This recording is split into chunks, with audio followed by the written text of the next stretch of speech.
Junior, Jojo, and Little E stepped out of that warehouse, each brother clutching a bag, not just filled with product, but with the weight of their ambition. They were on a mission to carve their names into the city's history, to become the biggest, baddest trio anyone had ever seen. The fire in their bellies burned hotter than ever, fueled by the desire to prove their worth to Big John, to prove what everyone else had overlooked. And prove it they did. In just 3 days, the impossible happened. Those duffel bags, once heavy with product, were now bursting at the seams with cash. Every last bit was gone, turned into stacks of money. The brothers were ecstatic, a current of excitement running through them, but they stayed sharp, focused. This was just the first step. They knew Big John's test wasn't just about moving weight. It was about showing him they had the drive, the hunger that he could build on. The feeling of being underestimated by everyone else around them had lit a fire that was now a raging inferno. 7 long days crawled by. The silence was deafening. The initial high of their success started to mix with a growing anxiety. Did they do enough? Did they pass the test? Then the phone rang. A gruff, dark voice on the other end, unmistakable. It was Big John. "Ah, come to the spot and bring the bags. Don't be late. I don't like to wait. My time is valuable." The line went dead. The 3 brothers looked at each other, a shared expression of what was that on their faces. The tone was different, stern, cold, a complete shift from their initial meeting. Without a card to their name, they grabbed the cash-filled bags and started the long walk to the spot. As they got closer to the warehouse, an uneasy feeling began to settle in their stomachs. Something was off. There were more bodyguards than before. Way more, positioned in and around the building like soldiers guarding a fortress. They exchanged nervous glances but brushed it off. They had the money, what could go wrong? They pushed open the heavy door and stepped inside. This time there was no office, no desk, no semblance of business as usual. They were led into a room that sent a shiver down their spines. Everything was covered in thick, clear plastic. The walls, the floor, even the ceiling. It was like stepping into a sterilized operating theater, or worse, a slaughterhouse. Their eyes, wide with confusion and a creeping fear, locked onto Big John, who stood in the center of the room, a grim expression on his face. "What's this?" Junior managed to ask, his voice stuttering, betraying the fear that was now gripping him. Big John ignored the question. His eyes were like ice as he stared them down. "Do y'all have my money?" he boomed, his voice so intimidating it seemed to shake the very plastic on the walls. "I don't play about my money." Without a moment's hesitation, the brothers threw their bags onto the floor, lunging them towards Big John's feet. "See for yourself," Jojo said, his voice bold and confident, a stark contrast to his older brother's fear. At only 16, the baby of the bunch stood his ground. "It ain't a penny missing," he declared, making a powerful first impression on the imposing figure before them. Big John gestured to a towering bodyguard, a man who looked to be at least 6'9", cradling an AK-47 as if it were a toy. "Get the bags, empty them on the table."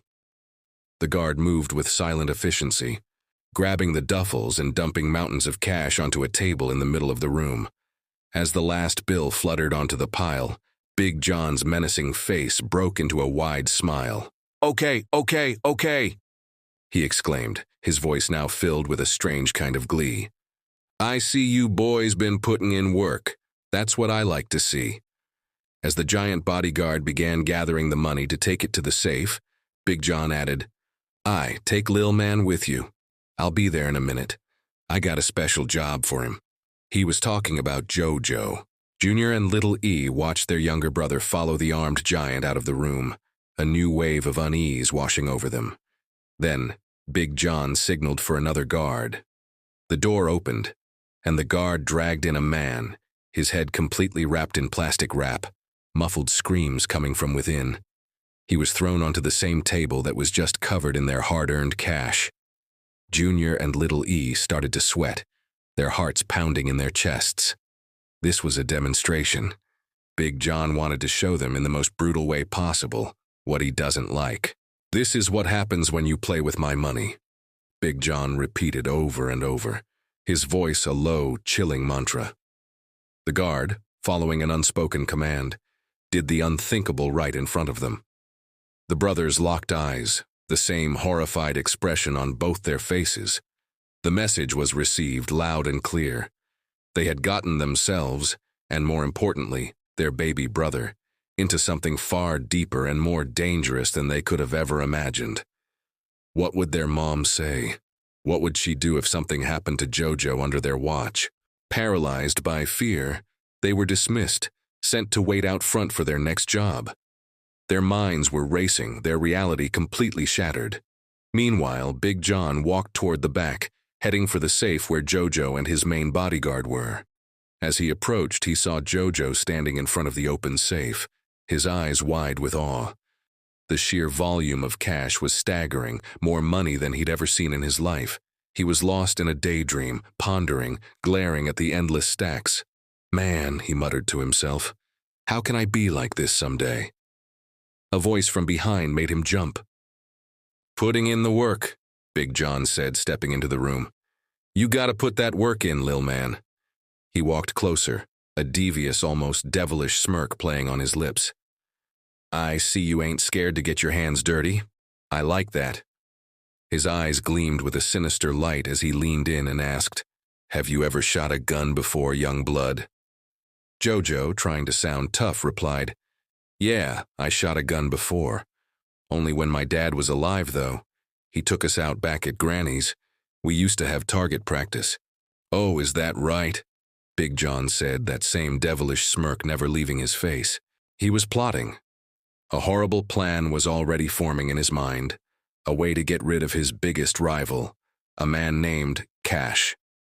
You see, when people warned that Big John couldn't be trusted, it was an understatement.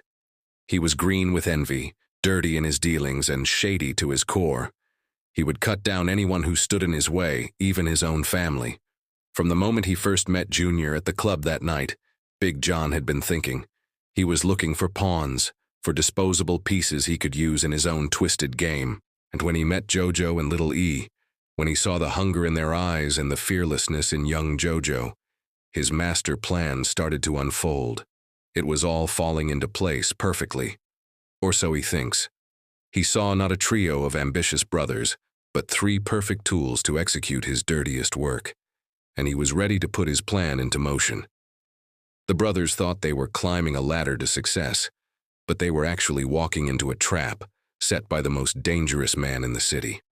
What Big John didn't know was that the day their uncle, Big E, saw his nephews at the warehouse, he was already on his own mission, a mission to avenge the murder of his late brother, their father, Donnie.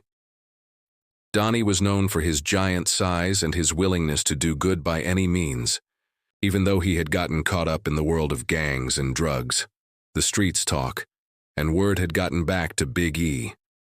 Big John, thinking he ran the city, had run his mouth to the wrong person about how Donnie was killed. When Big E saw his nephews with Big John, he knew he had to act. He was there that day to settle the score. It was one of the only 2 times he'd been able to catch Big John without his full security detail. The other time was that night at the club, when Cash ran up on him and Junior knocked the gun out of Cash's hand. It seems the brothers have a real knack for being in the wrong place at the wrong time. But this time, their timing might be just right for their uncle to come up with his own plan. The stage is set, the players are in motion, and the city is about to become a war zone. Thanks for watching. Don't forget to like, subscribe, and hit that notification bell so you don't miss what happens next. You won't want to.